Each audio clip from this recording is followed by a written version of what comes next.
Hello everyone, welcome back to Haunted Tales. In this episode, we take a midnight journey through 10 of the most disturbing and haunted highways in America. Long, desolate stretches of asphalt where the echoes of tragedy still linger in the night air. These are roads where headlights vanish into the fog, where travelers whisper of phantom hitchhikers, flickering taillights, and cries that drift through the wind long after the world has fallen silent.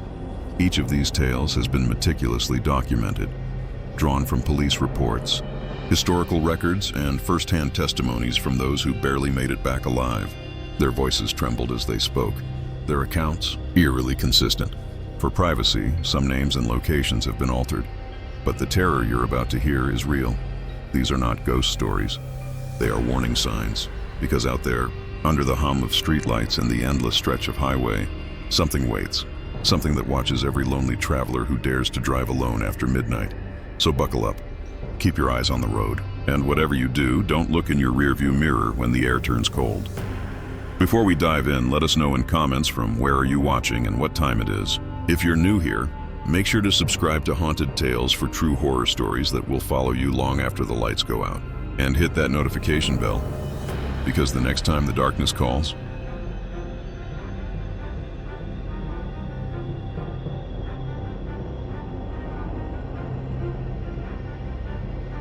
the road through Stevens Pass in Washington is breathtaking by day, a winding ribbon of asphalt cutting through misty evergreens, rivers, and jagged cliffs.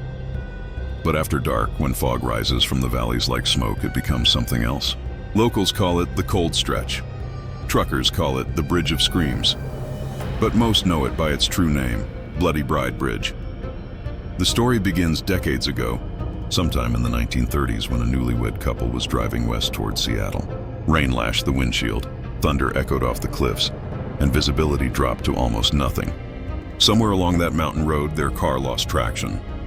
Witnesses say it skidded across the slick pavement, broke through the wooden guardrail, and plunged into the ravine below. The groom died instantly. The bride, still wearing her white gown, was thrown halfway out the windshield. When rescuers arrived hours later, they found her body twisted in the mud, her veil tangled in the steering column, her bouquet scattered like bones. Since then, Highway 2 has never been the same. The first official report came from a state trooper in the 1950s. He was driving home late after his shift when he saw a woman standing on the bridge, soaked and barefoot, her white dress stained crimson. Thinking she'd been in an accident, he stopped and called out, but she didn't answer. She turned toward him, her eyes wide and empty. Then she stepped backward and vanished into the fog. When the trooper returned to his car, a single wet handprint gleamed on his passenger window. Since then, the sightings have only grown. Truckers hauling cargo through the pass claim to see her on rainy nights, walking along the bridge railings or standing in the middle of the lane, her veil fluttering in the wind. They swear that if you drive through the fog too quickly, she appears in your headlights for just a split second, and your cab fills with the smell of wet roses and burned rubber. In 1979, a man named Thomas Reed, a delivery driver for a logging company, told police he struck someone on the bridge. He'd seen a figure step into his path, slammed the brakes, and swerved into the guardrail. When he got out to help, there was no body, only the sound of dripping water, the faint outline of a hand smeared on the back of his truck, and a piece of white lace caught on his windshield wiper. The police searched the ravine. Nothing. Locals say the bridge plays tricks on technology. Phones lose signal. Radios cut to static. Even dash cams sometimes glitch out, capturing only a blur of movement, a pale form flickering between frames. In 2013, a state worker named Rebecca Yates recorded her drive across the bridge at night for a vlog project. Around the 1-minute mark, the audio dropped, and a single frame showed a figure in white standing in the opposite lane. She didn't see it until editing the next morning. Rebecca refused to drive that road again, but not all encounters are from a distance. In 1998, a snowplow driver named Howard Briggs was called in during a late March blizzard to clear the pass. He described stopping on the bridge when his plow's lights caught what he thought was a person kneeling near the railing. He climbed down, shouting through the wind, but no one answered. He turned off his engine and listened. The storm quieted for just a second and he heard it, a woman's voice, soft and trembling, whispering, "Help me find him." Briggs said his flashlight flickered. When it steadied, she was standing right beside him. Her face was pale and cracked like porcelain, her wedding dress caked in dirt. Her mouth opened, and Briggs claimed she screamed, though no sound came out. Then she was gone. The snow beneath her was untouched. Briggs quit a month later. He refused to cross that bridge ever again. Some believe she's still searching for her groom, eternally lost in the ravine below. Others think she relives her final moments, appearing only to those doomed to crash themselves. There have been multiple fatal wrecks on that same curve, many under identical weather conditions. Police officers who arrive on scene sometimes report the same detail. The victim's windshield streaked with muddy handprints that don't belong to anyone inside the vehicle. One chilling incident occurred in 2017, when a young couple from Everett, Washington, Mark and Alyssa Grant, vanished while driving home from a wedding reception. Their last phone ping came from the cell tower near the bridge. 2 weeks later, search teams found their car down the embankment, crushed but strangely undisturbed by the rain. Both were still belted in, but Alyssa's wedding dress, which she had borrowed for fun, was missing from the wreck. Rescue workers swore the back window was fogged from the inside, and there was a single crimson handprint on the glass. Even in daylight, the bridge feels wrong.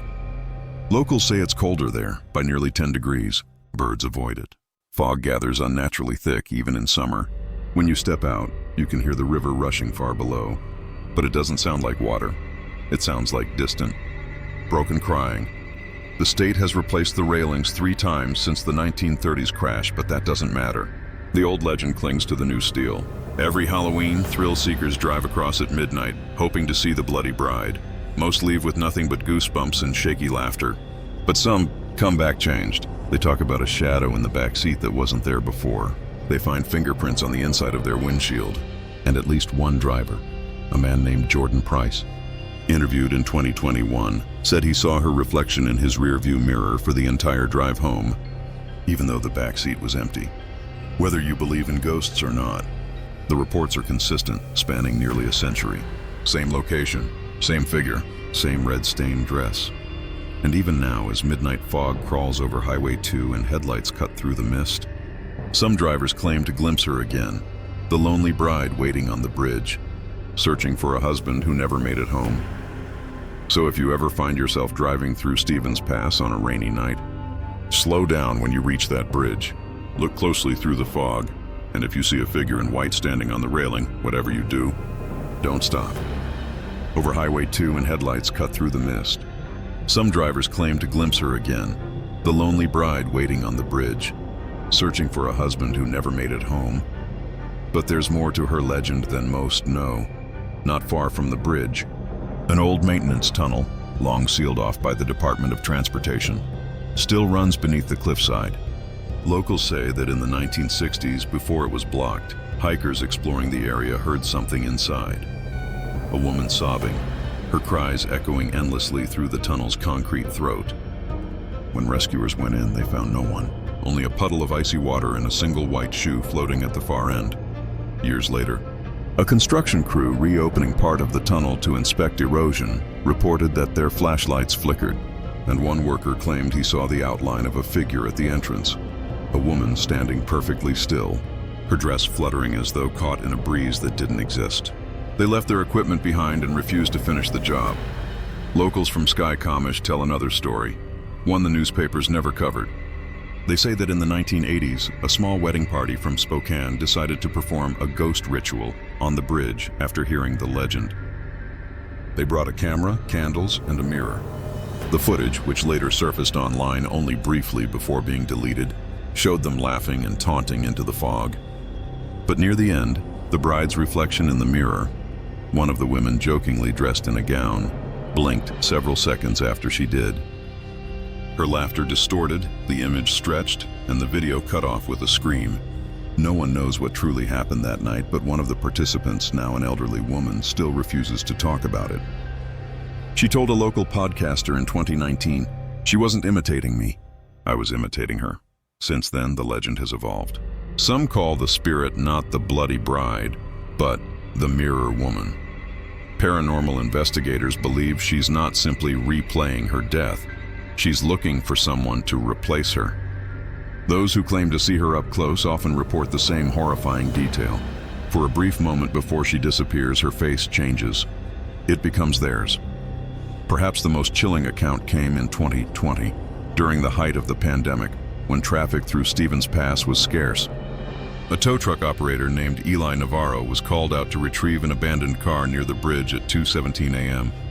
He said it looked like someone had just stepped out, engine still warm, driver's door open, headlights still on. As he approached, his radio began hissing. Then a voice, soft, distant, and wet, came through. "He's waiting below." Navarro thought it was a prank. He checked his phone. No service. When he looked up, there was a woman standing in the middle of the bridge. Long hair plastered against her face, white dress clinging to her legs.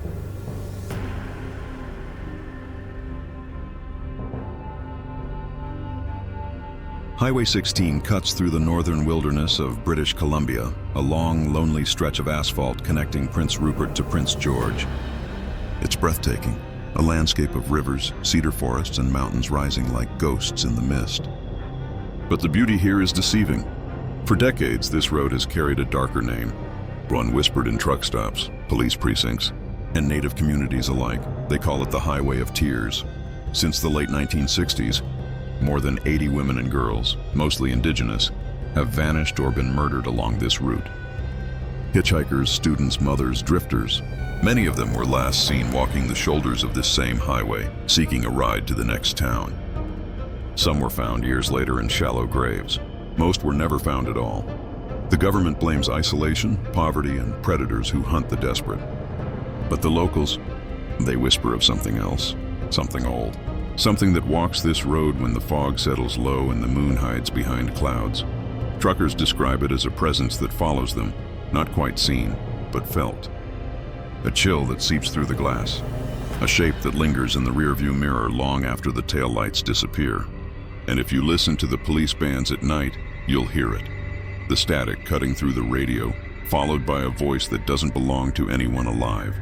It began, as many tragedies do, with an accident. In the spring of 1972, a blue pickup truck was found abandoned near Burns Lake. Inside were groceries still neatly bagged, a purse and a small gold locket engraved with the name Elaine. The keys were still in the ignition. The driver's door was wide open. Witnesses claimed they saw a young woman walking along the shoulder that evening, barefoot, her hair soaked by rain. When a man in a passing car offered help, she didn't turn to him. She just kept walking, her head tilted slightly to one side, as if listening to something he couldn't hear. By morning, she was gone. Her body was never found. Over the next few years, the disappearances continued. Always women, always at night, always within the same 100-mile radius between Smithers and Terrace. Locals began leaving offerings at the roadside crosses, ribbons, coins, and small dream catchers to appease whatever lingered there. Then in 1981, trucker Dennis Harper made a call over CB radio that chilled dispatch to silence. He claimed a woman in a white windbreaker had stepped into his headlights near mile marker 191. "She's just standing there," he said, "right in the middle of the road." Dispatch told him to stay put until RCMP arrived. When officers reached the scene 15 minutes later, Harper's truck was idling, lights on, door open, no driver. Only the faint smell of perfume inside the cab and a single wet footprint on the floor mat, barefoot. His body was found 3 days later, 15 miles west, deep in the woods. There were no tracks leading to or from where he lay. The First Nations communities along the route, the Wet'suwet'en, the Gitxsan, the Carrier Sakani, all tell stories of the woman of the mist. Some say she's a vengeful spirit, born of grief and injustice. Others claim she's the collective manifestation of every victim who vanished here, a guardian trying to warn travelers away from danger. But one story in particular stands out. In the late 1990s, a man named Charles Dixon, a logging foreman from Terrace, picked up a young indigenous girl thumbing a ride in the rain. She looked about 16, quiet, polite. She said she was heading to Prince Rupert to visit her aunt. He offered her the front seat, turned up the heater, and drove. They chatted briefly about school, music, and her plans for college. Then, somewhere near Kitwanga, he realized she'd gone silent. When he turned his head, she was gone. The seatbelt still buckled, the heater still blowing, but the seat was empty. He pulled over, panicked, thinking she'd fallen out somehow. but there was no trace. Only a smell of wet earth and cedar that lingered long after he left the road. Charles never told anyone outside his family until years later, when the RCMP interviewed him for a documentary. His voice cracked when he said, "She wasn't afraid." It was like she knew where she was going. Then came the case of Sergeant Miller, one of the officers assigned to patrol Highway 16 in the early 2000s. He didn't believe in ghosts, not until the night he pulled over to assist what looked like a stranded vehicle near Morristown. A silver sedan, hazard lights blinking. No one inside. The door hung open, radio humming softly. He followed a set of footprints down the shoulder, small, bare, disappearing into the woods. He called out, flashlight cutting through the dark. No answer. Then from the trees, a woman's voice. "It's so cold. I can't find my way." He stepped forward, calling back, and saw her. She stood just beyond the tree line, pale and soaked from the rain, her long black hair plastered against her face. She looked almost translucent, like the light from his torch was shining through her. Before he could move, she spoke again. "He took me from the road." And then she was gone. Miller radioed for backup, but when the second unit arrived, the sedan was gone too, as if it had never existed. The only evidence was his own dashcam footage. But when investigators reviewed the recording, the section where she should have appeared was blank, a minute of complete static. The audio, though, remained intact. A faint, trembling voice whispering over the storm, "You're next." He resigned 3 months later. Truckers now avoid stopping along that stretch. They keep their radios off at night, fearing the whispers that sometimes crackle through the channels. Pleas for help, names of missing women, or the chilling sound of crying echoing through static. The few who still drive Highway 16 after dark tell similar stories. A figure in the rearview mirror, walking along the shoulder. Headlights catching movement that vanishes the instant you blink, and some claim to see the same thing again and again. A woman in a light blue jacket, her face pale and distant, always turning toward them as they pass. But what disturbs them most isn't her appearance. It's the expression. She looks relieved. One of the last known encounters happened in 2022, captured on a dash cam by a long-haul trucker named Evan Lee. He was recording his drive for safety reasons during a storm. Around 2:43 a.m., near Hazleton, his footage showed something strange. The faint outline of a woman standing in the middle of the road, illuminated by lightning. She didn't move. As he drew closer, her face became clearer. Wet, pale, eyes empty but aware. Then the lights flickered. The dashcam glitched, freezing on her image for a single frame. When the video resumed, she was gone. But in the corner of the windshield, a faint handprint smeared in mud. Evan uploaded the footage to a trucking forum, thinking it was a hoax. Days later, users enhanced the image, brightening the frame. What they saw made national news. Behind her, faintly visible in the storm, were dozens of silhouettes, figures lining the road, stretching into the distance, watching. The RCMP never commented officially, though the file reportedly remains active under unexplained occurrence. Even now, locals refuse to walk the highway alone at night. They say if you hear crying in the woods or see a figure ahead of you in the fog, don't stop, because the ones who do vanish. They become part of the whispers, and when dawn comes, Highway 16 looks the same as always. Quiet, endless, and heartbreakingly beautiful. But the mist that rises from the trees carries something with it, the echo of lost voices, calling from somewhere between life and death. The next time you drive through northern British Columbia, roll up your windows, keep your headlights steady, and remember, this isn't just a road. It's a graveyard stretched thin across 450 miles of wilderness. And every so often, when the rain begins to fall and the radio fills with static, a voice will whisper your name from the dark.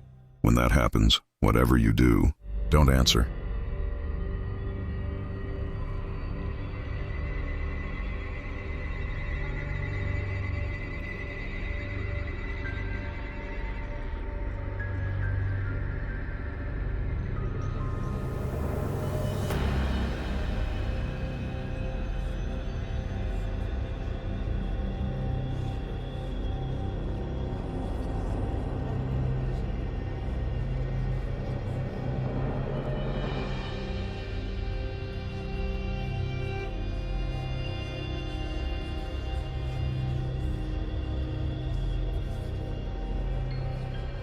Interstate 4 runs straight through the heart of Florida, stretching from Tampa to Daytona Beach.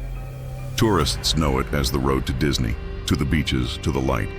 But ask any trucker, patrol officer, or old-timer from Deltona, and they'll tell you something different. There's a 400-foot section near the St. Johns River that no one likes to talk about, where cell signals die, engines stall, and every year, without fail, someone loses their life for no clear reason. They call it the I-4 dead zone. Beneath that perfect strip of asphalt lies something much older than the interstate itself. Before the road was built in 1959, this land was a small German Catholic colony called St. Joseph's. In 1886, yellow fever swept through the settlement. 4 victims, 2 adults and 2 children, were buried in a small pine board plot beside the river. The headstones were handmade crosses. When surveyors came decades later to carve the highway through central Florida, they marked the graves, then paved right over them. Locals warned them not to. The site, they said, was restless ground. The foreman laughed it off. The first night after construction began, the heavy machinery refused to start. Toolboxes disappeared, then reappeared on the opposite side of the site. Workers heard coughing from the brush line, though no one was there. When a sudden storm collapsed the embankment and killed 2 laborers, the project was delayed for months. They finished the road anyway. For a while, nothing happened. Then the accidents began. On opening week, a family of 4 from Miami was killed when their car inexplicably veered into the median on a clear morning. There were no skid marks, no sign of mechanical failure. Their vehicle came to rest directly above the old grave site. Since then, more than 200 accidents have occurred within that same half-mile stretch, far more than anywhere else on the interstate. Locals say the spirits beneath the asphalt never stopped fighting. The air above the dead zone hums differently. Radios hiss. GPS units freeze. Even police scanners sometimes pick up a child's voice, faint but unmistakable, reciting the Lord's Prayer backward. In 1974, a trucker named Ray Mendoza reported a strange encounter there.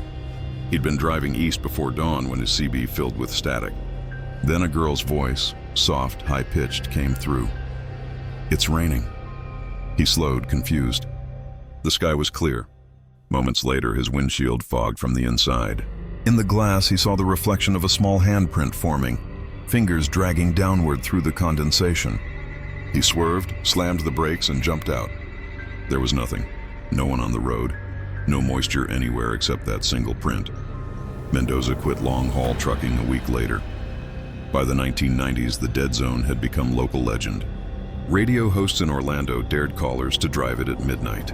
Teenagers filmed themselves pulling over, laughing nervously, daring the ghosts to appear. Most saw nothing, but a few didn't come home. One of them was Heather Lane, age 19. She'd been recording a college project on Florida folklore and decided to spend the night parked on the shoulder, documenting the sounds. Her camcorder was found the next morning, still running, battery half drained. The video showed headlights passing, then the distant hum of crickets. Around 2:13 a.m., the audio changed.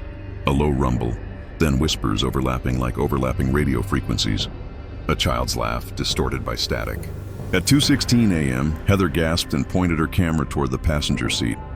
A shape, small, translucent, sat beside her, turning slowly toward the lens. The image froze, then cut to black. Her car was empty. Her body was never found. The state tried repaving the section several times. Each time something went wrong. Equipment failures, lightning strikes, spontaneous engine fires.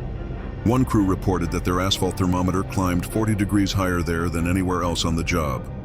Another worker said the ground beneath his boots vibrated as if something were moving under the soil.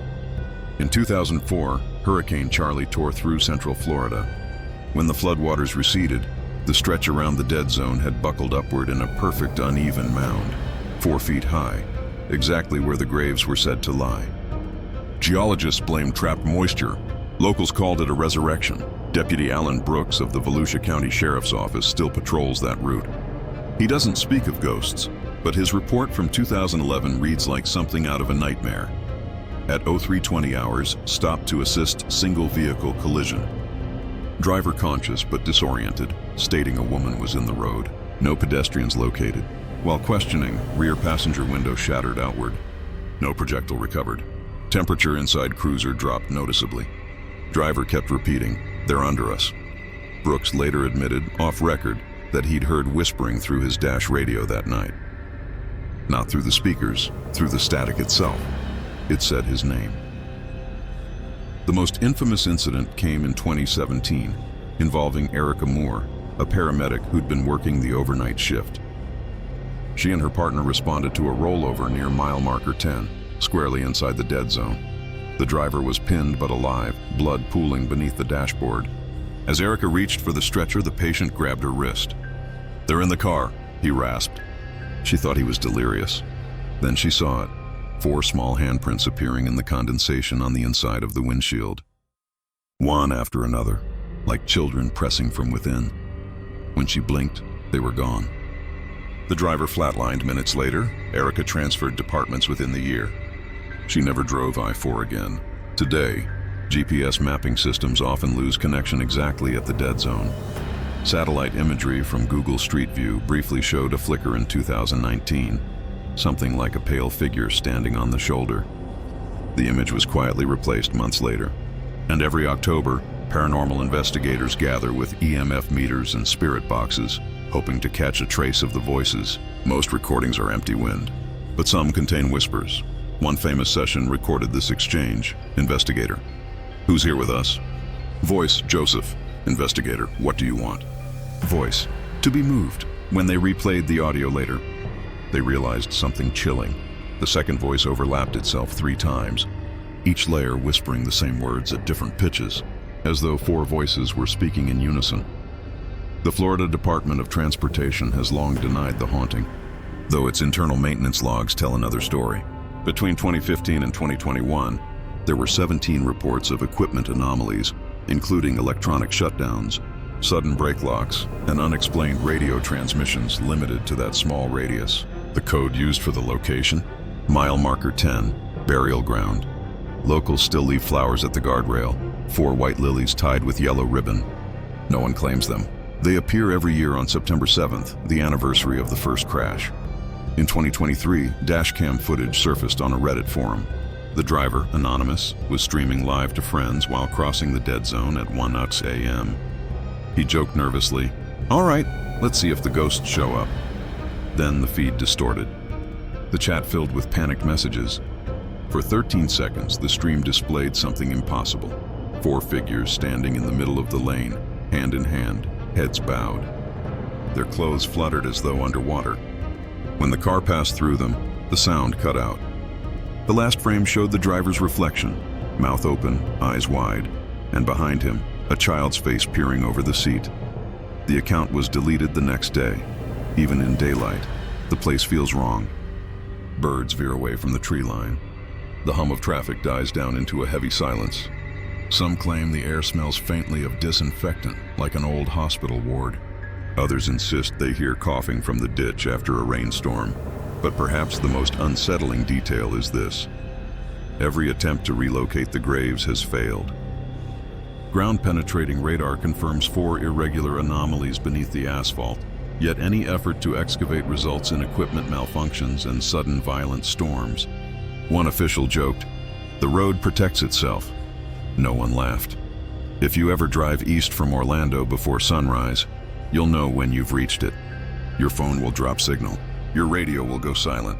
The hum of your tires will change, vibrating through the wheel like a heartbeat. And if you look in the mirror at that exact moment, you might notice movement in the back seat. Just a flicker, small and pale. Don't turn around. Keep your eyes forward, your hands steady, and whisper a prayer, if you still remember one. Because beneath that smooth ribbon of highway, 4 restless souls are still waiting for someone to move them. And until that happens, the dead zone will keep taking lives one by one, under the endless Florida sky.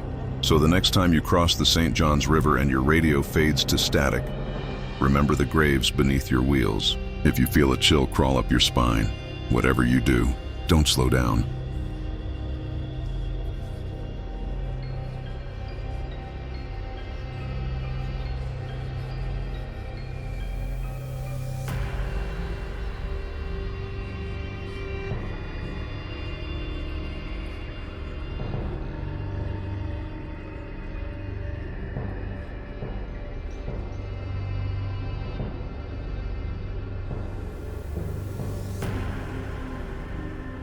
Tucked deep within the dense, twisting forests of West Milford, New Jersey, lies a narrow strip of asphalt called Clinton Road. Only 10 miles long, yet it has earned a reputation darker than highways 10 times its length. Locals refuse to drive it after dark. Truckers detour miles to avoid it. Even police cruisers hesitate to patrol it alone, because on this road, people vanish. Engines die without reason. And sometimes, when you toss a coin into the water below the bridge at midnight, someone or something tosses it back. Clinton Road is more than just another haunted byway. It's a wound stitched through the heart of the New Jersey forest. The earliest records date back to the 1700s, when settlers reported seeing lantern lights that walked without men. Later, during the 19th century, the woods became a haven for outlaws and smugglers who used the winding road as their escape route. Bodies were found in shallow graves, and travelers spoke of screams echoing through the trees long after midnight. But the most infamous story centers around a small stone bridge that crosses the Black Creek. Locals call it Ghost Boy Bridge. According to legend, a young boy drowned there in the 1970s while trying to retrieve a coin tossed by a friend. Since then, anyone who drops a coin into the creek is said to receive it back, flung by unseen hands from beneath the water. It's a story teenagers whisper during dares, but the police have a darker explanation. Over the decades, countless accident reports have been filed describing sudden appearances in the road, children darting into headlights, pale figures waving for help, and shadows that vanish as soon as the brakes squeal. The wrecks that follow are often fatal. In 1994, Officer Daniel Green, a local patrolman, was dispatched to investigate a single-car collision near mile marker 7. The driver, a young woman, was found unconscious but alive. Her car had struck a tree. When she awoke, she insisted a boy had stepped into the road. "He was just standing there," she told him. "I thought he was lost then." He smiled, and he wasn't there anymore. Green assumed she'd fallen asleep at the wheel until he noticed the dirt on her hood. A small, perfect handprint. He photographed it. The prints were later analyzed by forensics. The results were clear. The hand belonged to a child under 10 years old. No child was reported missing anywhere nearby. The stories kept coming. In 1999, 2 hikers claimed they encountered a pale boy standing on the bridge at dusk. They thought it was a prank until one of them asked, "Are you okay?" The boy smiled weakly and said, "You shouldn't be here when it gets dark." Then he turned, walked into the creek, and disappeared beneath the surface without a splash. When they ran to look over the edge, the water below was completely still. Even more unsettling are the stories from truckers and night drivers who claim to have been followed by phantom vehicles. They describe an old black pickup with high-beam headlights that appears suddenly behind them, tailgating aggressively no matter how fast they drive. Then, just as they reach the final bend before Route 23, the lights vanish completely. No turnoffs, no engine noise. No sign it was ever there. One of the earliest witnesses to report the phantom truck was Greg Sanders, a long-haul driver from Pennsylvania. In 2003, he was hauling lumber through the area when he saw headlights flare behind him out of nowhere. The truck swerved dangerously close, honking non-stop. Greg floored the gas, shouting curses into the night, but when he hit the next curve, the lights blinked out like a dying flame. When he finally reached the gas station off the main road, he found muddy handprints smeared across his trailer door. Small ones, child-sized. Greg quit night runs that same week, but the deeper truth of Clinton Road might lie in its geography. Local historians claim the area sits atop a convergence of magnetic anomalies, spots where compasses spin aimlessly and electronics short out. Amateur investigators have confirmed this with EMF meters that spike wildly near the bridge and the ruins of an old iron furnace nearby. Others point to the Cross Castle, a crumbling stone mansion hidden deep in the woods, built by a wealthy industrialist in 1905. The estate burned in 1917, and since then, stories have circulated of cloaked figures seen among the ruins, chanting beneath the full moon. Teenagers who have snuck in claim to find symbols carved into the remaining walls. Pentagrams, sigils, and strange Latin phrases scratched into stone as if by fingernails. Locals call them the Ghost Watchers. Some say they summon the boy who drowned, trapping him forever between this world and the next. In 2009, paranormal investigator Lisa Rowe set out to test the legend of Ghost Boy Bridge. She brought a thermal camera, an EMF meter, and 3 friends. They arrived at midnight. The woods were utterly still. Lisa tossed a quarter into the water and whispered, "If you're here, show us." For 30 seconds, nothing happened. Then her EMF reader spiked to red. The temperature dropped 12 degrees in under a minute. One of her friends shouted something had hit him in the chest. It was the same coin, ice cold to the touch.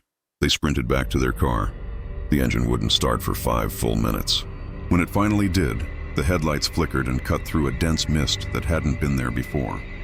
In the fog, they swore they saw a boy standing in the middle of the road, dripping wet, his head tilted slightly as though listening for the sound of coins.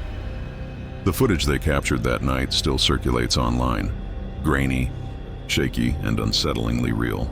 At one frame, for a split second, the reflection of a small hand appears pressed against the inside of their windshield. By 2015, Clinton Road had become a magnet for ghost hunters, YouTubers, and thrill seekers. But not all of them came back with stories. They came back with warnings. Local resident named Carolyn Pierce recalled one night, when she was driving home from work at 2 a.m. "I saw a kid on the bridge," she told the West Milford Times. "He waved me down like he needed help. When I slowed, my dashboard lights flickered and everything went black. When they came back on, he was gone. But there was something in the passenger seat. When asked what, she went pale. Just water. The seat was soaked. Police found no signs of flooding, no rain that night, and no explanation. Clinton Road's legend goes beyond ghosts. It's a place where time itself feels wrong. Some drivers report driving for 10 minutes, only to find an hour has passed. Others claim to hear children laughing from the woods when there are none nearby. And a few describe headlights that seem to come from nowhere, shining from behind trees or hovering above the road before vanishing entirely. One chilling report came from Detective Ryan Ellis, who investigated a missing persons case in 2018. A couple had gone exploring the ruins of Cross Castle and never returned. Their car was later found abandoned at the edge of the bridge, headlights still on. Inside, 2 smartphones were discovered, both with their final photos showing the same image, the foggy creek below. And in the lower corner of each picture, a small pale face looking up from the water. Neither body was ever recovered. Even today, GPS systems struggle to maintain signal along Clinton Road. Visitors claim their phones drain rapidly. Compasses spin in circles and footsteps echo even when they're standing still. Locals say it's the forest reclaiming its secrets, or the lost souls trapped beneath the asphalt, reaching for the living. As for the Ghost Boy Bridge, it still stands, cracked, moss-covered, and silent. People still come to test the legend, though fewer now. Most leave quickly, whispering that they felt something brush against their ankles or heard a child's laugh ripple across the water. And sometimes when they get home and empty their pockets, they find a coin that wasn't theirs, cold, wet, and shining faintly under the light. So if you ever find yourself driving through northern New Jersey, and your GPS tells you to take a shortcut through West Milford, don't stay on the main road. Keep your windows rolled up, and whatever you do, don't stop on the bridge. Because if you drop a coin into that black creek, it might just come back. And if it does, you're already part of the legend. The road dips again, and the forest closes in tighter, as if swallowing the car whole. Fog curls around the treetops and sinks toward the cracked asphalt, blurring the world into shifting shapes. To those who have driven it, Clinton Road is more than a highway. It's a living presence, awake and listening. Locals say if you stop on the small bridge at midnight and toss a coin into the murky creek below, you might hear it hit the water, or worse, feel someone toss it back. Truckers and night shift workers have told this story for decades. The earliest accounts trace back to the 1970s, when a delivery driver claimed a pale figure darted into the road just before his head.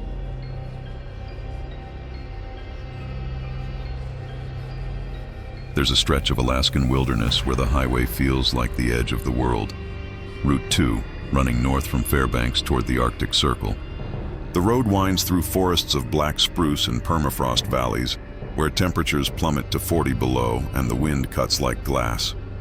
Travelers who dare the night drive describe an oppressive silence between the pines, broken only by the sound of their own engines and the endless whisper of snow against the windshield. But locals say that silence hides something. They talk about her, the woman who appears when the road turns icy and the moon is low. Some call her the vanishing passenger of Route 2, others the Northern Widow. Her story has slipped through decades of rumor, death reports, and fading police logs. Always the same, a woman stranded on the side of the road, waiting for a ride that never ends. It began, according to Fairbanks archives, with an accident in 1953.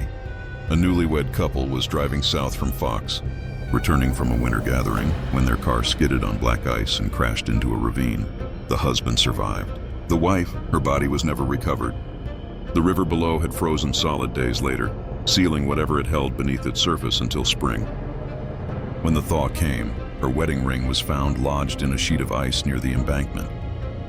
Since then, strange things have plagued Route 2 every winter. Truckers are often the first to see her. They describe the same vision, a woman standing by the roadside in a pale dress, her skin nearly the color of snow, her hair matted with frost. Sometimes she holds one glove in her hand. Sometimes her fingers are bare and blue. One driver, John Mallory, told the Fairbanks Chronicle in 1981 that he stopped to help her on a night when temperatures had dropped to -30. She didn't speak, he said. Just looked at me, like she was asking for a ride. He opened the passenger door and she climbed in. Her dress was wet. Ice flecked her eyelashes. For the first 20 miles, John tried to make conversation. She only nodded, staring straight ahead. Then somewhere near the turnoff for Chena Hot Springs, the cab lights flickered. When they came back on, she was gone. The seat was empty. The only trace she left was a small puddle of meltwater on the vinyl and a faint smell of pine and river silt. When John radioed for help, dispatch told him it wasn't the first time someone had reported a disappearing woman. State troopers had already logged several similar calls that month alone. Another witness, a local EMT named Carla Jensen, reported picking up what she thought was a lost hiker near that same stretch. She was barefoot, Carla said in an interview years later. But her feet weren't red or frostbitten, just cold like stone. They drove in silence for 15 minutes before Carla noticed something odd. Her rearview mirror was fogging, even though the heater was blasting. When she wiped it clean, the reflection behind her showed no one in the back seat. Yet when she turned around, the woman was still sitting there, looking out the window. When they reached Fairbanks, Carla turned once more. The back seat was empty. Locals have tied the haunting to multiple tragedies. The 1953 crash, a fatal hitchhiker assault in 1967, and a winter bus wreck in 1979. No matter which version you believe, the figure always returns in the dead of night near mile marker 239, waiting for someone to stop. In 2009, a dashcam clip briefly made headlines online. A trucker named Pete Morales captured a pale silhouette standing by the shoulder, appearing for less than a second before vanishing when the lights swept past. Authorities called it a glare from the snowbank, but Pete swore he saw her face, eyes glazed, lips purple, and that single glove dangling from her hand. Today, many truckers refuse to pick up hitchhikers on Route 2, not because they fear the living, but because of her. They say she still waits, waving faintly through the frost, as though caught between this world and the one beneath the ice. And if you do stop, she might climb in without saying a word. But when you reach the next town, you'll find your passenger seat soaked and a wet glove resting in your lap, still cold to the touch. The Alaskan night is unlike any other. It devours light, swallows color, and silences everything except the wind. On Route 2, the road becomes a ribbon of gray cutting through frozen nothingness, where the northern lights shimmer faintly above like silent witnesses. It's beautiful and brutal. Many travelers describe it as a place where time seems to bend, where you can drive for hours without seeing another soul, yet always feel like you're being watched. Old-timers at the Steese Roadhouse, a pit stop near Fairbanks, still whisper about her over whiskey and black coffee. They say if you drive alone past midnight, your headlights might catch a flicker of white at the edge of the forest. At first it looks like snow shifting in the wind, until you realize it's a figure, thin, still, waiting. The locals insist it's the bride from 1953, the woman who never made it home. But others believe she's older, something older, a manifestation of the countless souls that the tundra has claimed. Many who have vanished along Route 2 were never found. The cold preserves everything, but it also hides it. And maybe, just maybe, one of those frozen souls decided never to leave. In 1987, a documentary crew filming the Northern Lights decided to travel Route 2 after dark. They hoped to capture the desolate beauty of Alaska's winter roads. Instead, they recorded something they couldn't explain. According to the surviving footage, which aired briefly on a local station before being pulled, a woman appeared at the edge of their headlights, motionless, her hair drifting as if underwater. The cameraman shouted, "Stop the car!" But by the time they did, she was standing in the middle of the road, staring directly into the lens. Her eyes reflected light like an animal's. When the tape was reviewed later, the moment of her appearance was marred by a burst of static that lasted nearly 2 minutes. The crew never released the full footage. 2 members quit filmmaking altogether. One, a sound engineer named Russell Lane, told the Anchorage Press years later, "The worst part wasn't seeing her. It was hearing her afterward. When we played back the audio, there was breathing, close to the mic, even though no one was holding it." Locals tell another story, one that chills even the most skeptical truckers. In 2015, a snowplow driver named Evan Larson reported picking up a lone woman during a whiteout. Her dress was tattered, her hair dripping with slush. She didn't say a word, only pointed north. Evan drove for 30 miles before realizing something was wrong. His windshield wasn't fogging from his own breath. It was fogging from hers. When he stopped to clear it, she was gone. The passenger door was frozen shut from the inside. That night, Evan's dash cam recorded a faint outline in the mirror, a blurred white figure that appeared every time he blinked his headlights. He turned in the footage the next day.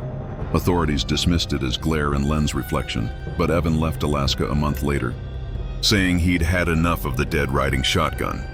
Perhaps the eeriest accounts come from the Alaska State Troopers themselves. Unofficially, a few have admitted to responding to phantom 911 calls traced to Route 2, distress signals from phones that were no longer active, registered to people long deceased. When patrols followed the coordinates, they often found skid marks in the snow leading toward the river, but no tracks leaving it. And scattered nearby, single gloves, small, delicate, and stiff with frost. Folklorists have tied the vanishing passenger to an older native legend of the Nunapitsiaq, a ghostly wanderer said to appear in frozen landscapes where a life was taken unjustly. The Nunapitsiaq would seek warmth, a fire, a heartbeat, a car heater, anything to remind her what it felt like to be alive. But those who offered it would eventually feel their warmth drain away, leaving their skin cold, their breath shallow, their memories blurred. Even now, truckers driving the night route claim to feel sudden drops in temperature, the dashboard frost crawling inward like veins. One veteran, Tom Rourke, reported his cab radio flickering on by itself one night, static bursting into a whisper, "Home, take me home." He turned off the engine, heart pounding, but the whisper didn't stop. It came from the seat beside him. He swears he looked over and saw her reflection in the windshield. She was sitting where no one had sat, smiling faintly. Then, as quickly as she appeared,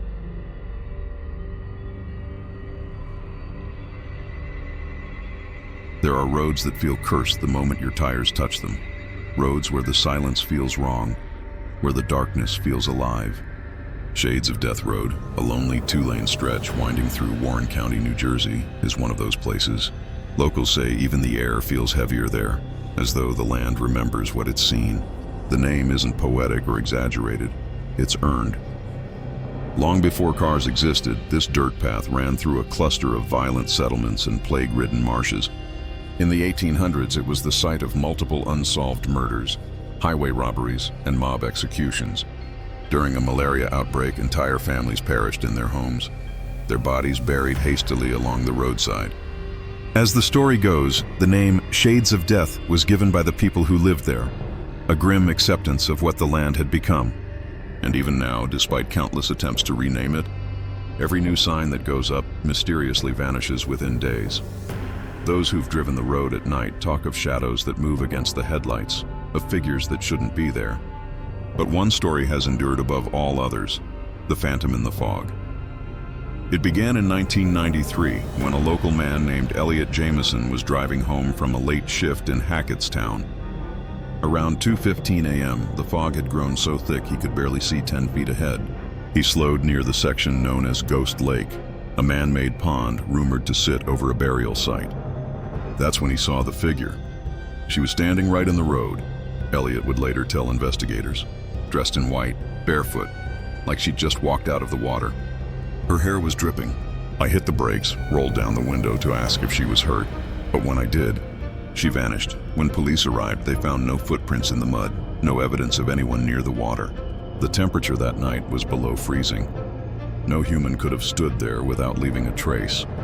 Over the years, countless witnesses have described the same figure, a woman with hollow eyes and pale, waterlogged skin, seen near the lake or crossing the road at the same curve where several fatal accidents have occurred. Locals believe she's the spirit of a young woman murdered there in the 1920s, a body found in the brush, her face mutilated beyond recognition. Others say she's older still, one of the plague victims who never made it out of the valley. But the phantom doesn't always appear alone. In 2007, two friends, Jason and Luis, went ghost hunting on Shades of Death Road. Armed with a camcorder and bravado, they parked near the lake, left the engine running, and began walking the shoulder. Jason later said the forest was too quiet, like even the crickets were hiding. As they neared the bridge, a pale mist began to rise from the water. Luis, who was filming, caught something on tape, a figure forming out of the fog, faint but human-shaped. "You see that?" he whispered. Jason turned toward the lake just as the camera distorted, static, flickering, a loud bang from inside the car. When they sprinted back, the driver's side door was wide open. The interior lights were flickering, the footage ends there. When they watched it later, the final frame shows a face reflected in the car window. Blurred, mouth open, eyes pitch black. Neither of them returned to that road again. The following winter, a sheriff's deputy named Corbin Hale reported something even stranger. While patrolling near Ghost Lake, he saw what he thought was a stranded motorist waving for help. When he stopped and got out, the figure turned and started walking toward the woods. He followed, calling out, but the man didn't respond, just kept moving. Hale described hearing faint voices in the fog, like whispers echoing around him. Then suddenly his radio went dead. The figure stopped at the edge of the water and dissolved. Hale quit the force a year later, telling colleagues that sometimes he still heard static in his car when he passed that stretch, even with the radio off. Historians and paranormal researchers have since tried to make sense of it. The area's history is soaked in blood, mob killings, highway robberies, even rumors of ritual practices in the surrounding forest. Some claim the entire valley acts as a kind of conduit, a place where the line between the living and the dead is thin enough to bleed through. But the strangest part? Visitors who stop to take photos near Ghost Lake often find orbs and faces in their pictures, or patches of mist that weren't there seconds before. And occasionally, they say, a figure can be seen standing just at the edge of the frame, watching. Today, the road is still open, still traveled by the curious and the careless alike. But the locals offer a warning. If you ever drive through after midnight, don't stop, no matter what you see. Don't roll down your window. Don't look too long into the fog, because somewhere along that cursed stretch, the phantom still waits by the lake, drenched, silent, and patient, for someone foolish enough to stop and ask if she needs a ride. And if you do, you may not be the only one who leaves Shades of Death Road alive. The road doesn't welcome you, it consumes you. Locals say Shades of Death Road has no beginning and no end. It just appears when the sun falls behind the trees, when mist begins to crawl across the marshland, when headlights cut through air thick with history and rot. If Route 2 in Alaska feels like the edge of the world, then this stretch of New Jersey feels like the world's forgotten wound. The kind that never heals, only festers. By day, it's easy to think it's just another eerie legend. The cracked asphalt, the sagging trees, the warped street signs, all can be explained away. But at night, that reasoning dissolves. The darkness here doesn't just block out sight. It presses against you, hums through the metal of your car, whispers through the vents. Even the locals who've lived here all their lives don't drive this road after dark. A retired mail carrier named Helen Rivers still remembers her last delivery on the route back in 1978. She'd been running late, taking the shortcut through Shades of Death before sunset. Halfway through the stretch near Ghost Lake, the forest fell silent. No wind, no birds, just the crunch of gravel under her tires. She looked in her rearview mirror and saw a young girl sitting in the back seat, soaked, hair clinging to her face.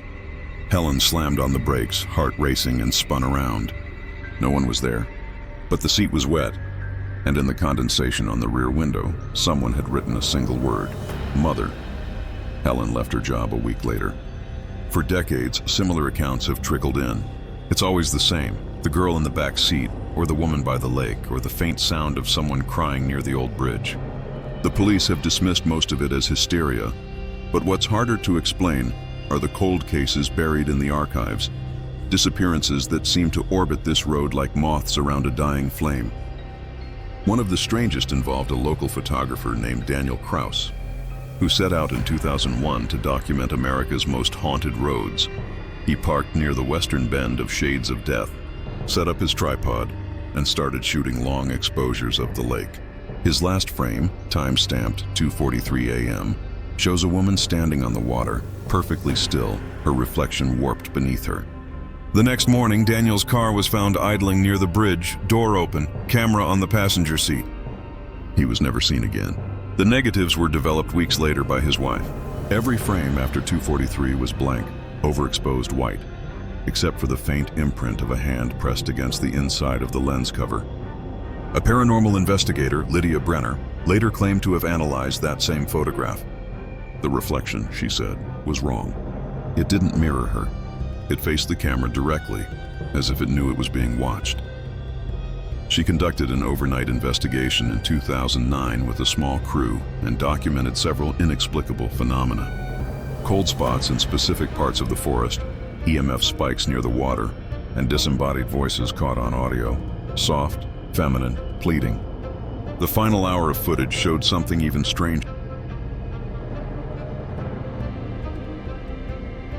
There are places in America where the night feels heavier, where it doesn't just fall, it descends. Highway 365 in Arkansas is one of those places. Stretching through pine thickets and forgotten farmland, this lonely road between Little Rock and Bald Knob looks unremarkable by day. But at night, it carries something far older than asphalt: an echo, a memory, and a curse whispered for nearly 70 years, the story of the crying woman.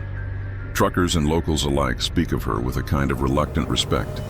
You can feel the weight in their voices when they tell it, as though saying her name too loudly might make her appear. They say she walks the shoulder of the highway after midnight, drenched, trembling, her face hidden by her hair. And when someone stops to help, her story always begins the same way: "I just need to get home." It's an old tale.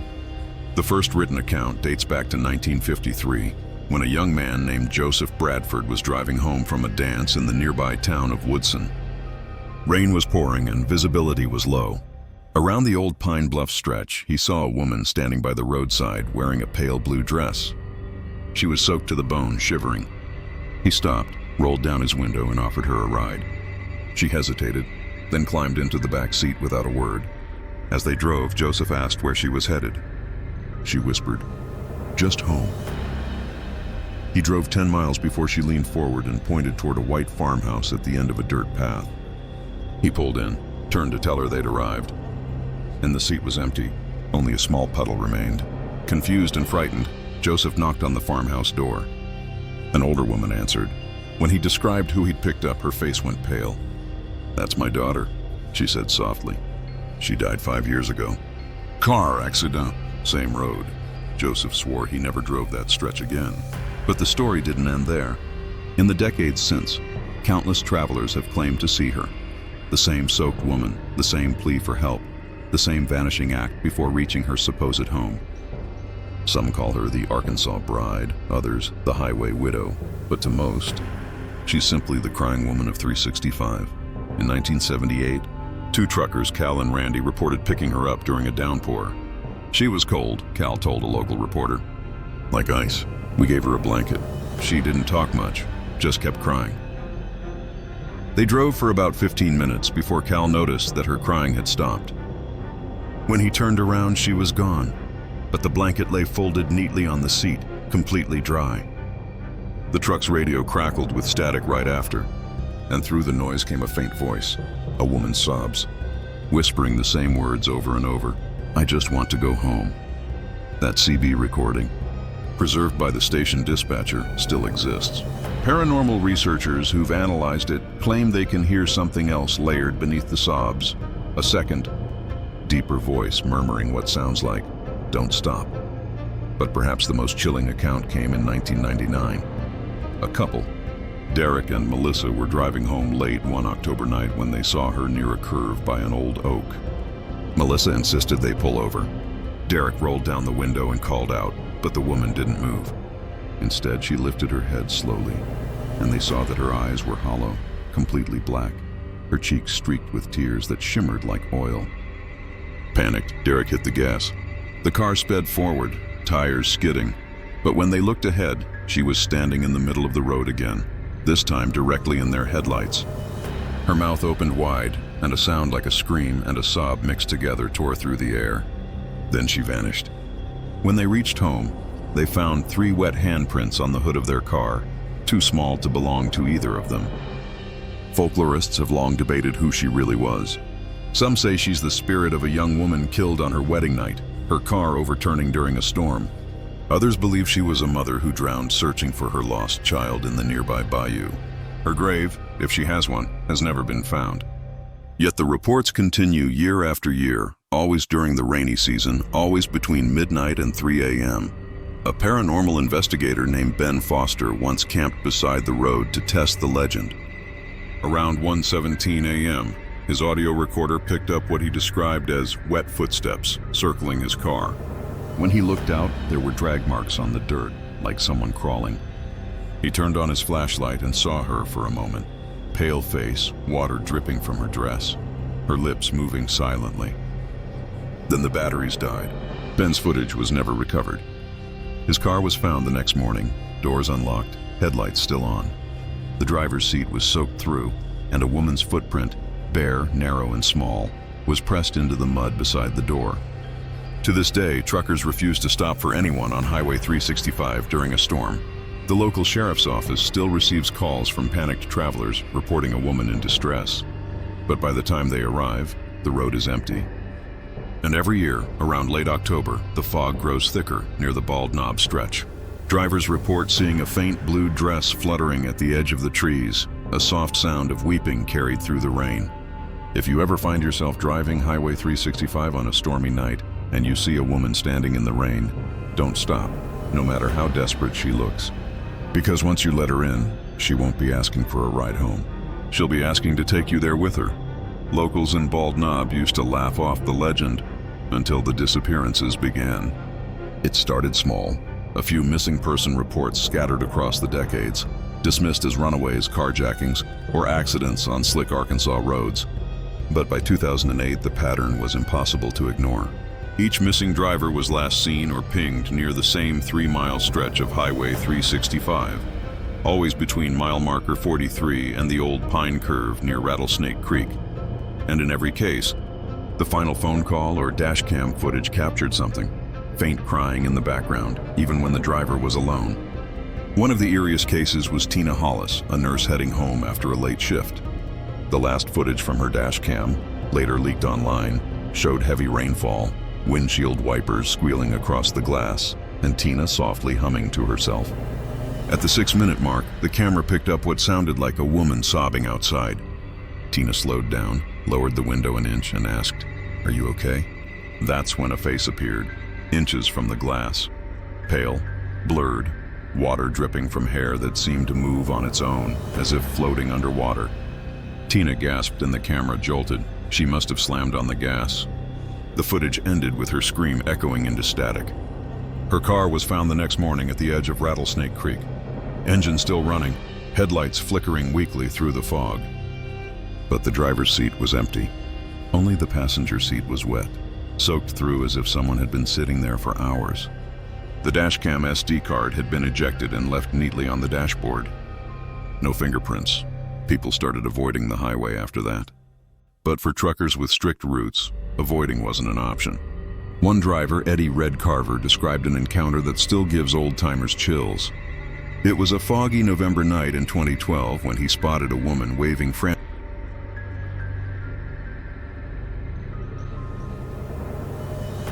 They call it the Highway of Shadows, the long, desolate stretch of U.S. Route 191 that cuts through central Montana's empty plains. To outsiders, it's just another cold rural highway lined with frost-bitten fences and wind-battered signs. But to locals and truckers, it's infamous. Not for what you see, but for what follows you. Somewhere between Big Timber and Harlowton, The road becomes darker than it should be. The stars seem to fade, headlights dim, and the radio turns to static. That's where the shadow convoy rides. A procession of black trucks with shattered windshields and no drivers inside, doomed to forever follow anyone unlucky enough to cross their path. The first mention appeared in a 1962 police report. A farmer claimed a line of trucks had roared past his property in the middle of the night, 7 in total, but there were no tire marks the next morning.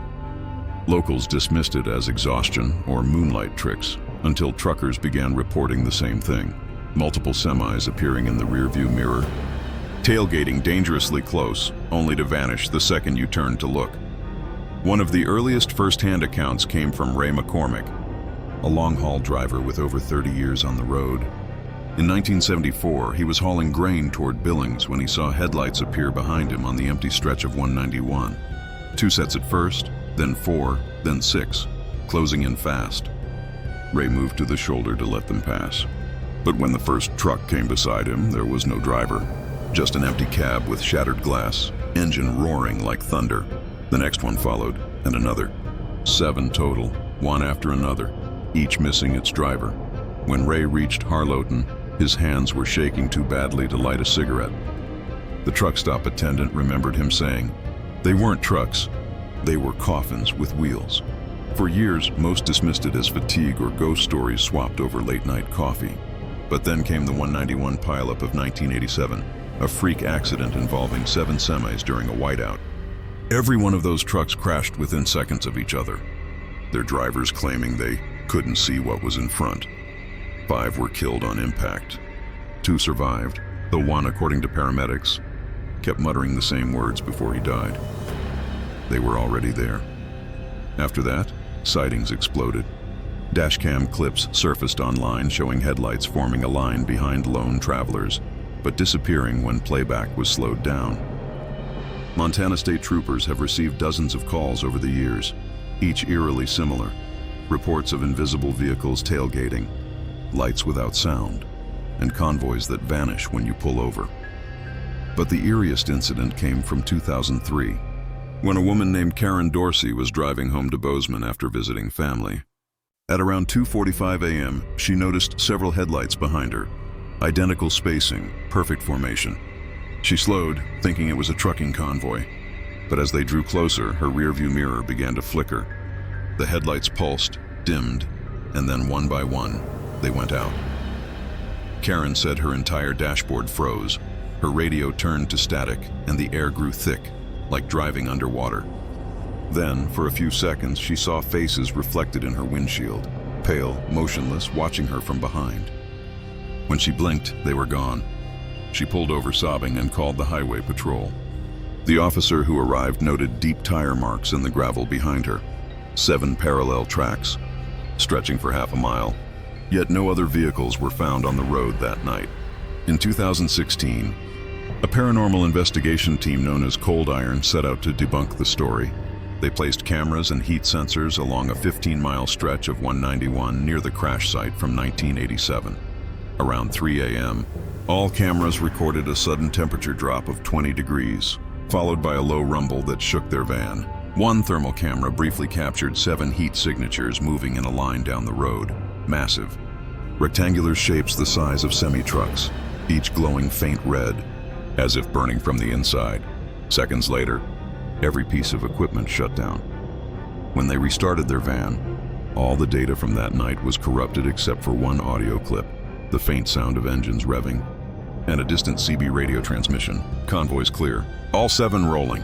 No such transmission was ever broadcast in that area. Highway historians later traced the origins of the haunting to a long-forgotten military transport crash in 1948. During a blizzard, 7 government trucks carrying classified materials disappeared en route to Malmstrom Air Force Base. They were never recovered. No wreckage, no logs, nothing.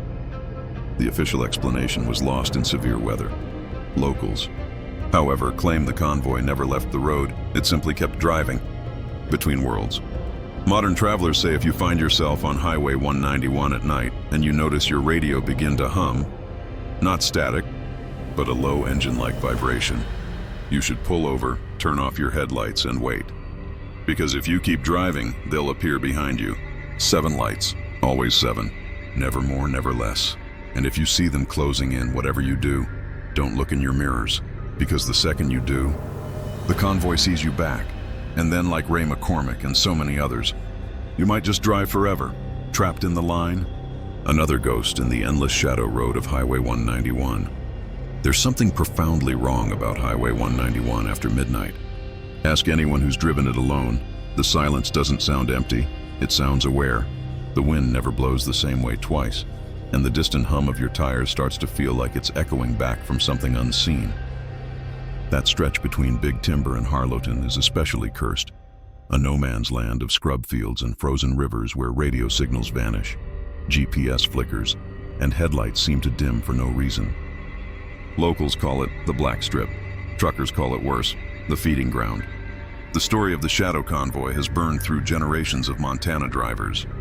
They say the phantom fleet appears when fog rolls low over the asphalt or during the first snow of winter. At first you'll think it's just another caravan of haulers, a line of headlights stretching miles behind you. But soon you'll notice something off. Their formation never changes. Their spacing is unnervingly precise, and no matter how fast or slow you drive, they always stay exactly 100 feet behind. And if you dare to stop, they stop too. The earliest verifiable report came from 1956. A retired military driver named Frank Gordon who pulled over near Judith Gap to fix a blown tire. As he crouched on the gravel shoulder, he heard engines growling in the distance. 7 trucks passed in formation, identical black semis with no company logos, no license plates, and no drivers visible inside. Frank swore the air went cold as they passed, his breath turning to frost even though it was early summer. Then as the last truck disappeared down the highway, he realized something bone-chilling. There were no taillights, only darkness. Frank's account was buried in local archives until 1987, the year of the Montana 7 pileup, a chain collision involving 7 transport trucks during a snowstorm. All survivors described seeing another convoy ahead that suddenly vanished moments before the crash. Investigators found no evidence of any vehicles matching that description. From then on, sightings multiplied. A Bozeman state trooper named Officer Raines was driving. There's a lonely road that cuts through Alabama pine country, Highway 278, stretching east of Waverly. It's a quiet stretch of 2-lane blacktop surrounded by moss-draped trees and forgotten farmhouses. Travelers say it feels like the kind of road that remembers things. When the fog rolls down from the Chattahoochee Hills and settles over the pavement, the past feels closer, and sometimes it looks back. Locals call her the Weeping Girl. To some, she's just a roadside ghost story whispered at diners and gas stations. But to those who've seen her, the truckers, patrol officers, and night commuters, she's something far more terrifying. The legend begins in 1964, when a school bus carrying 13 children veered off Highway 278 and plunged into a ravine near Waverly Creek. It was raining hard. The bridge was slick and the wooden guardrails gave way. 11 children died instantly. The 2 survivors claimed they saw a girl standing in the middle of the road seconds before the crash, a girl in a white dress, barefoot, crying. When rescuers arrived, they found her footprints leading toward the woods, but no sign of her. Ever since, drivers have reported a young girl appearing on that same stretch of road, always after midnight, always crying. Sometimes she runs into the fog. Sometimes she waves for help. And sometimes she just stands there, staring at the oncoming headlights, tears streaking her dirt-stained face. In 1983, an off-duty police officer named Michael Dunn was driving home from a fishing trip when he nearly hit someone. He slammed the brakes and stopped inches from a small figure on the asphalt. She couldn't have been more than 10, he told investigators later. She was soaked to the bone, hair matted with mud. I got out and asked if she was okay. The girl didn't speak. She just kept crying. When Dunn tried to call it in, his radio sputtered. Nothing but static. He turned back and she was gone. He searched the roadside for over an hour, finding only small, muddy footprints that led into the swamp, and then stopped abruptly at the water's edge. The next morning, he found something on his car windshield, a handprint. Small, wet, and pressed into the glass from the inside.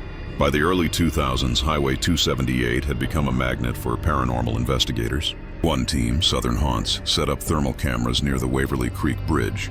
At 3:12 a.m., their cameras recorded a heat signature roughly the size of a child, standing motionless in the middle of the road. The figure stayed there for 47 seconds, then vanished as a pair of headlights approached. The driver swerved and crashed into the ditch, breaking his arm. When asked what made him swerve, he said, "There was a girl crying in the road." When the investigators reviewed their footage, they noticed something even stranger. The child's figure didn't reflect light. It absorbed it. The headlights never illuminated her. Locals have their theories. Some say she's one of the bus crash victims, trying to warn others about the danger ahead. Others claim she was never on that bus at all, that she's something older, something the town tried to bury. An urban legend speaks of a little girl from the 1930s named Mary Ellen Briggs, who was found drowned in Waverly Creek after wandering from her farmhouse. Her parents swore she had been sleepwalking, but rumors suggested otherwise. Neighbors whispered about strange lights in the woods, about a man seen carrying a child near the bridge the night she disappeared. Her grave lies in the old Waverly Cemetery, but some say the ground where she's buried is too dry. No roots grow there, no flowers take hold. In 2011, a trucker named Reggie Cole recorded dashcam footage that reignited the legend. Around 2 a.m., his camera caught a faint figure walking down the middle of Highway 278, crying softly. As his truck approached, she turned toward the camera. Her eyes were hollow, not missing, but black, like pools of water. The video ends with Reggie shouting, "What the hell?" and slamming his brakes. When he regained control, she was gone. But a single wet handprint appeared on the inside of his windshield, the same size, the same shape as the one from Officer Dunn's story nearly 30 years earlier. For weeks after, Reggie complained of nightmares. He said he could hear crying in his sleep, soft, slow sobs that grew louder the more he tried to ignore them. He eventually left the trucking business altogether, claiming that whenever he drove at night, he saw her reflection in the glass, always sitting in the passenger seat, watching him. As recently as 2022, the Alabama Highway Patrol has received multiple 911 calls about a girl crying in the road. Troopers respond within minutes, but there's never anyone there. Just puddles forming in the exact center of the lane, even on clear nights, as if someone's been standing there, crying for hours. Residents say she appears more often when it rains. Others say she shows up only to drivers who are tired or distracted, as if trying to warn them. But the old-timers will tell you the truth. She's not trying to stop you from crashing. She's recreating her death over and over. So if you ever find yourself driving down Highway 278 on a foggy Alabama night and you see a little girl crying in the middle of the road, don't stop. Don't roll down your window. Don't even slow down, because those who do say she'll look up at you, her tears turning black as oil, and you'll feel your car sink, the air grow heavy, your headlights flicker, and then she'll whisper one word. Just before she vanishes, stay. And if you do, you'll never leave that road again. Some roads have a memory. They breathe, they remember, they grieve. And Highway 278 through Waverly, Alabama is one of them. By day, it's ordinary. A ribbon of faded asphalt cutting through thick pine woods and abandoned farmland. But when the sun dips beyond the tree line and the air thickens with humidity, everything changes. The insects go quiet. The trees seem to lean closer, and the smell of rain, damp earth, and something faintly metallic lingers in the air, like old tears. That's when the weeping girl comes. Locals don't tell her story casually. They lower their voices, especially at night, when the cicadas stop and the wind falls still. They'll tell you she's not a ghost. She's the memory of a scream that never faded. It began, as every version of the legend does, with the 1964 Waverly Creek tragedy. The old wooden bridge had been rotting for years. The state ignored the warnings. On a stormy April morning, the school bus carrying 13 children skidded across the soaked planks. The railing gave way. The bus plunged into the ravine below. 11 children drowned in the rising water. Witnesses said they heard a sound before the crash, a faint sobbing echoing down the highway, though no one was there. 2 survivors, both boys, swore they'd seen a girl standing in the middle of the bridge seconds before the fall, barefoot, crying. Her dress was soaked, though the rain had only just begun. Her face, they said, didn't look real. It looked old. For years afterwards, strange things plagued the area. Cars would stall on the bridge during heavy rain. Locals heard crying drifting through the fog, even when the creek ran dry. Drivers began reporting a young girl wandering the highway, barefoot and drenched, staring into the distance as if reliving the moment that killed her. In 1983, Officer Michael Dunn nearly hit her. He was a no-nonsense man, a veteran, known for never believing in anything supernatural. Yet when he filed his report, his hands shook. He said she stood dead center on the road, sobbing uncontrollably. He approached her slowly, afraid she was hurt, but the closer he got, the colder it became. His breath fogged. She wouldn't lift her head. Then she stopped crying, and when she finally looked up, he realized she had no pupils, only two black liquid voids that reflected his headlights like pools of tar. He reached for his radio, but all he heard was static and whispering. When he turned back, she was gone. The next morning, a single wet handprint appeared inside his windshield. He sold that car 2 weeks later. The buyer wrecked it on the same road 3 months after. Stories like that became routine. Truckers, teenagers, even ministers saw her. A preacher named Reverend Amos Wade claimed she appeared during a storm in 1991 while he was driving home from a funeral. He said she ran into the road crying for help. When he stopped, she vanished into mist. That night, he dreamed of children's voices calling his name from underwater. When he woke up, his shoes were soaked. In 2005, a local paranormal group recorded what might be the most chilling evidence. They camped near the old bridge and captured hours of audio. For most of the night, nothing happened. Then at 3:11 a.m., faint crying began. Not just one voice. Several, echoing, overlapping, like multiple recordings playing at once. Then came the words, whispered so faintly they had to boost the audio to hear them. "You didn't stop." Moments later, a distant crash echoed through the woods. That same night, a driver reported his car swerving to avoid a girl in the road. Police responded and found his sedan flipped into the ditch near the exact site of the 1964 accident. He survived. When asked what he saw, he repeated the same thing as everyone else. She was crying. But what investigators found next unsettled even the skeptics. The asphalt where the girl supposedly stood was wet. Not from rain, it hadn't rained for days. The puddle was thick, murky, tinged red-brown, like diluted blood. By 2011, trucker Reggie Cole's dashcam footage reignited the legend. The grainy video showed a small figure walking along the yellow center line, shoulders shaking as if sobbing. As Reggie's truck drew closer, the figure stopped, turned, and raised its head.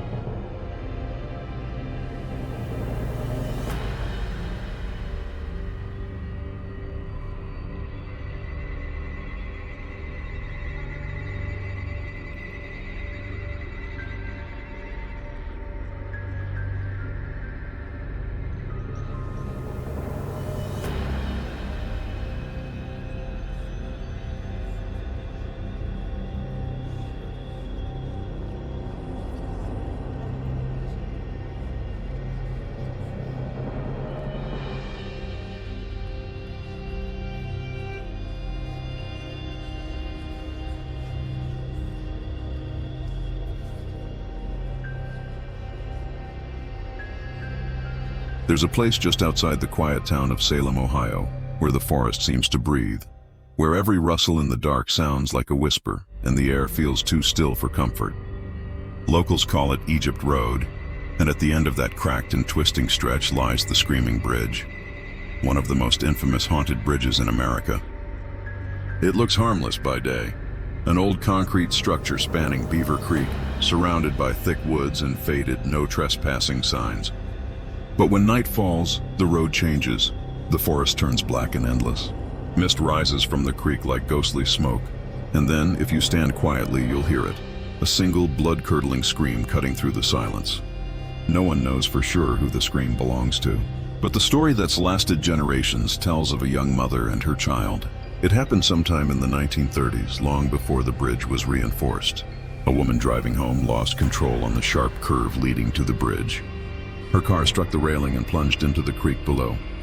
The mother escaped, dazed and bleeding, but her baby was trapped in the car seat as the vehicle sank beneath the water. Locals said she screamed for help, screamed until her throat gave out, but no one came. When rescue workers finally pulled the car from the water hours later, they found her on the bank, still clutching the edge of the creek, her nails torn and bloody. Her baby was gone. Ever since, travelers on Egypt Road have reported the same horrifying sound, a woman's desperate, high-pitched scream echoing through the night. Some say it's the wind catching the hollow frame of the bridge. Others swear they've seen her, a figure in white, kneeling by the water, crying for her child. But the story doesn't end there. In 1975, a group of teenagers from Salem High decided to test the legend. They drove out one Friday night, armed with flashlights and a cassette recorder. One of them, David, documented the entire trip in a small journal later found in his glove box. He wrote that as they crossed the bridge around midnight, the radio filled with static. The headlights dimmed. Then they heard it, faint at first, like a wail carried on the wind. But it grew louder, sharper. It didn't sound human anymore. They turned the car around, terrified. When they reviewed the tape later, they caught something impossible. Not just the scream, but a voice whispering behind it. "Why didn't you save him?" Two of the teens dropped out of school shortly after. One moved away. The tape was supposedly given to police, but it was never entered into evidence. By the 1990s, Egypt Road became a magnet for thrill seekers and ghost hunters. Some came to hear the scream. Others came for darker reasons. Several abandoned cars were found near the bridge. Engines cold, doors open, but no trace of the drivers. The only thing left behind were wet footprints leading toward the water. Sheriff's deputies stopped responding to calls there after a while. Too many false alarms, too many nights spent chasing sounds that came from nowhere. Then came the incident in 2003, caught on a patrol car's dash cam. Deputy Mark Ellis was checking the area after reports of trespassers. His camera showed him driving slowly down Egypt Road. The night was foggy, the bridge barely visible through the mist. Suddenly, the audio recorded a high-pitched scream. The deputy slammed on his brakes. He called out, "Hello? Is anyone there?" But there was no response. The scream echoed again, this time closer, from directly under the bridge. When he stepped out with his flashlight, he saw a woman's silhouette kneeling by the creek. She was wearing something light, white or pale gray. Her head was bowed, her shoulders shaking. Ellis called out again. She didn't move. He approached slowly, his light trembling. The closer he got, the colder it became. The sound of dripping water echoed from the creek bed. Then, as he drew within 10 feet, she vanished. Not walked away, not ran, vanished. The next morning, Ellis resigned. He told his colleagues that when he looked into the creek before leaving, he saw a small car seat resting beneath the surface, even though the water was only a few inches deep. Locals say the screaming mother isn't alone anymore. In the past decade, new reports mention a child, a small boy standing on the bridge holding a toy or a stuffed bear, staring blankly at passing cars. He doesn't move. He doesn't speak. But if you stop, even for a moment, your headlights will flicker and you'll hear splashing beneath the bridge, followed by that same piercing scream. A paranormal investigator named Lena Marrow claimed to capture a thermal image of both figures during a 2017 expedition. In her footage, you can see a faint blue silhouette of a woman crouched near the water, and beside her, a smaller form. Then both simply fade into static. When asked about it years later, Lena said something that still unsettles locals. "It wasn't just the scream that haunted me. It was the silence afterward. It felt like the whole world stopped breathing." To this day, Egypt Road remains closed after dark. Police patrol occasionally, but even they avoid crossing the bridge at night. One officer admitted off the record that his car stalled there twice, both times exactly at midnight. If you visit during the day, you'll see carvings in the concrete railing, initials, warnings, dates. And if you lean over the edge, you might notice something strange. Faint, child-sized handprints pressed into the stone, smooth and permanent, as if they've always been there. And when the sun sets, the air grows heavy again. The woods fall silent. The wind dies. Then comes the echo, soft at first, like a woman crying far away. But it grows, louder, closer, until it sounds like she's right beside you, screaming your name.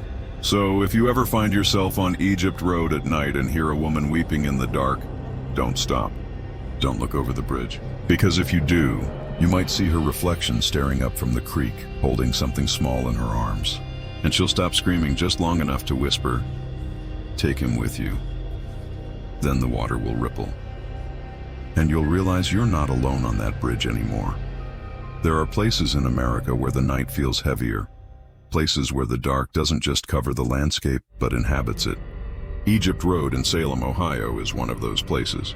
Locals avoid it after sundown, and travelers who wander too far along that cracked stretch of pavement often wish they hadn't. The Screaming Bridge that crosses Beaver Creek isn't remarkable by sight, a small concrete structure with broken railings and rusted bolts, sitting quietly between two slopes of thick pine forest.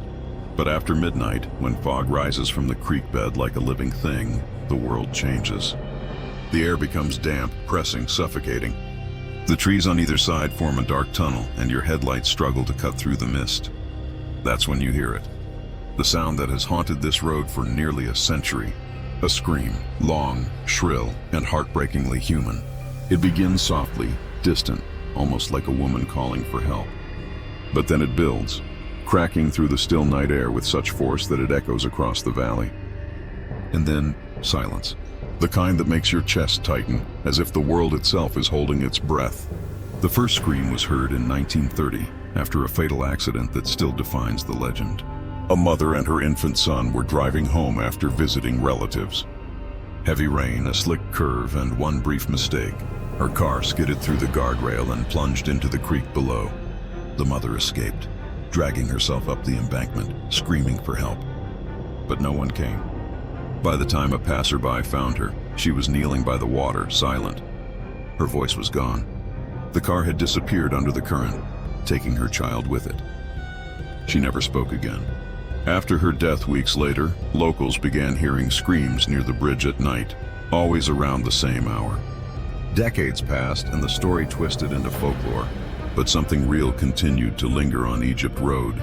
Drivers began reporting strange phenomena. Car radios turning to static, sudden drops in temperature, headlights flickering for no reason. Then came the ghost sightings. One of the earliest came from Deputy Harold Klein in 1952. He was patrolling the area after reports of trespassing. He wrote in his log that he saw a woman kneeling beside the creek, her dress soaked, her hair hanging over her face.